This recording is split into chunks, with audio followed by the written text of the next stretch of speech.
वे नहीं जानते संसार की दिशा दशा शिव के बगैर कैसी होगी, पर यह मुझे अनुभूत है कि शिव के साथ यह सृष्टि मानवता सबल होगी, सक्षम होगी, सुवस्थ होगी। अस्तु आओ चले शिव की ओर। यह आवाहन है शिव शिष्य साहब श्री हरेंद्रानंद जी का, जिनका आगमन इस धराधाम पर 31 अक्टूबर सन 1948 को बिहार राज्य के सिवान जिले में अमलोरी नामक ग्राम में हुआ। सुबह जन्म हुआ, शाम को स्वतः संपूर्ण भारतवर्ष में दीपावली मने, धरती रोशन हुई। यह रोशनी सिर्फ दियों की नहीं थी, आदि गुरु शिव के शिष्य का आगमन हुआ था, जो इस जगत में शिव के गुरु स्वरूप की स्थापना के निमित्त मात्र ही आए थे। धरती के पर्वतों पर या मंदिरों में नहीं, बल्कि प्रत्येक मानव हृदय में। संपूर्ण मानव जीवन निष्प्राण काठ की प्रतिमूर्ति बनकर बस जी रहा था। उन्होंने अज्ञानता के गर्त में गिर रही निष्प्राण मानवता में प्राण फूंक दिए। विश्व के लोगों को समस्त संकीर्णताओं से मुक्त होने की राह दिखाई।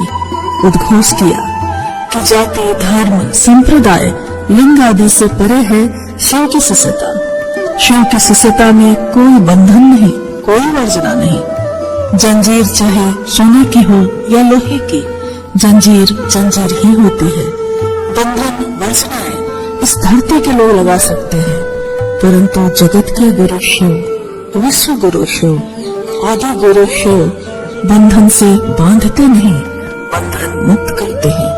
साहब श्री हरेंद्रानंद जी का यह उद्घोष पल प्रतिपल विस्तार पा रहा है। महागुरु महादेव की इच्छा के अनुरूप उन्होंने कहा कि मुझ में मानव चेतना के अभ्युदय की जिद है और इसके लिए मात्र एक ही विकल्प दिखता है, उस महागुरु महादेव को अपना गुरु बनाना। मार्ग शिव शिष्यता का है और मंजिल है भगवान शिव स्वयं। जगत के लोगों ने अपनी इच्छाओं और कामनाओं के लिए शिव को चाहा, परंतु शिव के शिष्य ने शिव के लिए शिव को चाहा। उनकी इस चाहत को करोड़ों शिव शिष्यों ने अपने हृदय में उतारा, आत्मसात किया। दुनिया के लोगों ने समझा कि शिव से ज्यादा अपना दूसरा कोई नहीं हो सकता। 4 सितंबर 2022 की अमृत बेला शिव का शिष्य हरेंद्रानंद जी शिवलीन हो गए। 5 तत्वों से बना नश्वर शरीर 5 तत्वों में विलीन हो गया। दुनिया के लोग अपनी लौकिक दृष्टि से उनको नहीं देख पाएंगे। जैसे जैसे यह खबर करोड़ों शिव शिष्यों तक पहुंची, जो जहां था वहीं से झारखंड राज्य की राजधानी रांची में अपने साहब के ऊपर की तरफ चल पड़ा।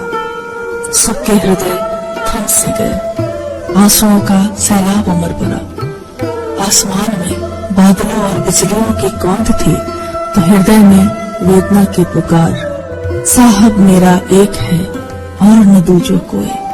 साहब शब्द की व्याख्या उन्हीं के शब्दों में।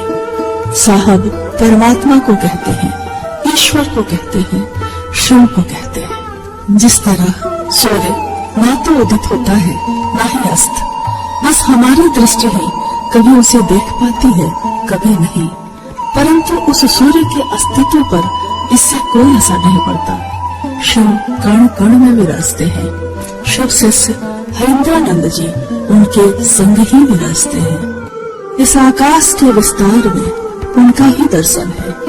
वायु के संग नमः शिवाय के जप में उनका ही चैतन्य। शिव शिष्यता की पावन जलधारा में उनकी ही गूंज। बनो तो शिव, रहो तो शिव, जियो तो शिव। छिपे का कण कण पुकारता है, शिव शिवम शिव शिवम शिव शिवम। ब्रह्मांड के आकाश में श्री हरेंद्रानंद जी का इस धरा पर आगमन अपनी सुनहरी रश्मियों संग प्रकाश फैलाता रहेगा। उन्होंने कहा कि शिव के शिष्य चलते फिरते मंदिर हैं, जो जहाँ जाते हैं अपने अपने शिव के नाम का दिया जलाते हैं। मनवंतरों तक संपूर्ण सृष्टि शिव की दिशा में ऊर्ध्वमुखी हो, यही शिव शिष्य हरेंद्रानंद जी की कामना है। पाथे है, गति है और गंतव्य भी। हमारे सर झुके हैं उनके सामने जो खुद तो आसमां है मगर सर झुकाए गए।